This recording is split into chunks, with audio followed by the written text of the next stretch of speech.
గొర్రె పొట్టేళ్ళు గొర్రెలు సాదుకునే వ్యక్తులు, రైతులు ఎవరైనా సరే అధిక లాభాలు పొందాలంటే వాటికి ఫస్ట్ విశాలమైన ప్రదేశం ఉండాలి. ఇక్కడ రైతు చూడండి అసలు ఎంత విశాలవంతమైన ప్రదేశాన్ని ఎంచుకున్నాడో. మంచి అడవి ప్రాంతం ఈ రైతు. పిల్లలు కూడా చూడండి, నెల్లూరు జుడిపి కానీ ఇటు మన బ్రీడ్ కానీ ఎర్ర గొర్రె పొట్టేలు, నల్ల గొర్రె పొట్టేలు ఏదైనా సరే ఎంత నీట్గా ఉంది, ఎంత ఉత్సాహంగా ఉంది. అది వేసిన మేత కూడా విడివిడిగా ఎంత దూరంలో వేశాడు. అటు మడికట్లు, అటు పొలాలు, ఆ వాతావరణం చాలా అద్భుతంగా ఉంది. మనం కూడా ఎంచుకునే ప్రదేశాలు కూడా చాలా అద్భుతంగా ఉండాలి. నేను గొర్రె పొట్టేలు జాతా, ఇంట్లో జాతా, ఇంత స్థలం గుంట ఉంది సరిపోతుందిలే అంటే నువ్వు ఇంట్లో ఆడ ఉంటావు, ఆ గొర్రె పొట్టేళ్ళకి ఆడ పెడతావు. ఇవన్నీ ఇరుకైన ప్రదేశాల్లో అదంతా ఆ స్మెల్కు అవి నిద్రపోవు, ఆ దోమలు అవన్నీ ఉంటాయి. ఈ విశాలమైన ప్రదేశంలో స్వచ్ఛమైన గాలి ఉంటుంది, దోమలు ఉండవు, ప్రశాంతంగా పండుకుంటుంది. గొర్రె పొట్టేలు వెయిట్ పెరగడానికి అవకాశం ఉంటుంది. ఇదంతా మనం గమనించుకొని అన్ని తీర్ల అవగాహన తెచ్చుకొని ఈ విధంగా గొర్రె పొట్టేలు సాదుకున్నట్లయితే అధిక లాభాలు వస్తాయి. కానీ ఊరికనే ఇంట్లో పెట్టుకుంటా, గిత స్థలాలలో పెట్టుకుంటా అద్భుతమైన లాభాలు గడిస్తా అంటే అది కుదరని పని. ఒక్క బ్యాచ్తోంటే మీరు అంతరించిపోతారు, మీ బిజినెస్ని ఆపుకుంటారు. కనుక అది చాలామందిని మనం చూస్తున్నాం. చిన్నపాటి షెడ్ వేసుకొని మళ్ళీ రేకులను అమ్ముకునే దృశ్యాలు కూడా మనం చాలా చూసినాం.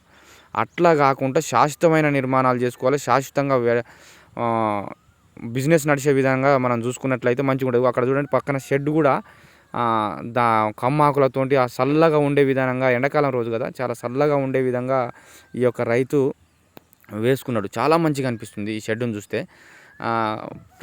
ఈ ప్రదేశం ఇప్పుడు మేత వేసేటప్పుడు ఈ పక్క ప్రదేశంలో వెడల్పుగా ఉన్న ప్రదేశంలో మేత వేసుకుంటుండు. ఇగో ఈ విధంగా మనం ఒక పక్కన చూసిన షెడ్డు, ఆ షెడ్ ఎంత విశాలంగా ఉందో దానిపైన జమ్మి కానీ తాటాకులు కానీ వేసుకుంటే చల్లగా ఉంటుంది. అన్ని అనుభవాలు ఉండాలి మనకు. అన్ని అనుభవాలు ఉన్నప్పుడే ఈ రంగంలోకి దిగాలి. లేకుంటే అనుభవం లేకుండా దిగి 50 కొనుక్కొస్తా, 100 కొనుక్కొస్తా అంటే సగం చచ్చిపోతే మొత్తం లాస్లో ఉంటారు. కనుక ఇక నాకు వద్దని చెప్పి ఫస్ట్ బ్యాచ్ తోటి ఆపుకుంటారు. అట్లా కాకుండా ఫస్ట్ 10-20 తెచ్చుకోవాలి. 10-20 మీద అవగాహన వస్తుంది. ఆ 10-20 ఎటు పోతున్నాయి, ఏం తింటున్నాయి ప్రతి చూడగలుగుతావు. 50 తెచ్చుకున్నావు అనుకో, 50ని పర్యవేక్షణ చేయలేవు. 10 అంటే పర్యవేక్షణ చేయొచ్చు, 10ని మంచిగా చూసుకోవచ్చు.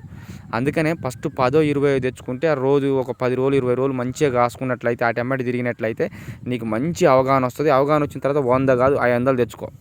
అప్పుడు నీకు వాటి గురించి తెలుస్తుంది. ఏ మందు ఎట్లా వాడాలి, ఎట్లా గ్రోత్ వద్దానికి ఏ మేత వాడాలి, ఏం తింటే మంచిగా వెయిట్ వస్తుందని చెప్పి మనకు పూర్తిగా తెలిసినప్పుడు ఈ రంగంలోకి దిగాలి. లేకుంటే అనవసరంగా ఉత్తనే తెచ్చి అవి సంపుకొని నష్టాల పాలు కావద్దు అనేది నా ఉద్దేశం. అందుకనే మీ అందరికీ అవగాహన కల్పించడం కోసం ఈ యొక్క వీడియో చేస్తున్నాను. Thank you.